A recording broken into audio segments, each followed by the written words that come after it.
While many colleges and universities are planning to start next semester virtually, some are planning to reopen their campuses. But will your child be safe in a crowded dorm room? Chris Conte takes a look at the new research that's helping colleges come up with a detailed COVID-19 testing plan to return safely back to school.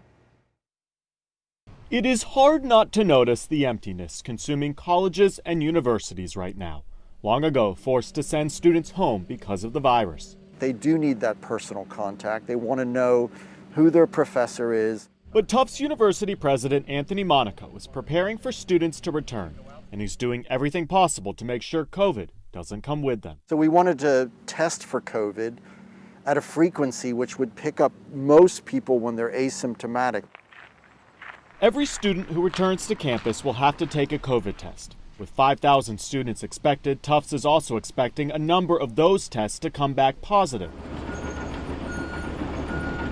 which is where these modular dorm rooms come in. Any student who tests positive for COVID will be quarantined here for 2 weeks. The idea is to keep the virus from spreading.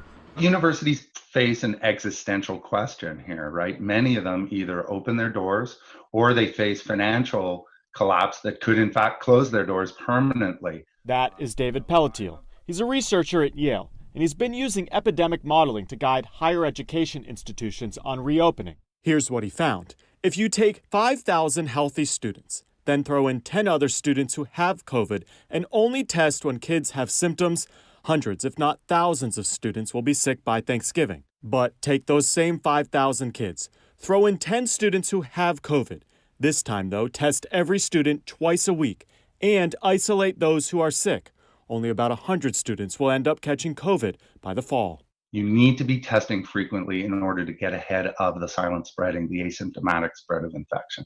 You could also just keep universities closed for the fall, but consider this. About 40% of students say they would still return to some kind of off-campus apartment near school, even if classes were virtual. Many public health officials would rather have them on campus where they can be supervised and tested frequently. And it could be a nightmare.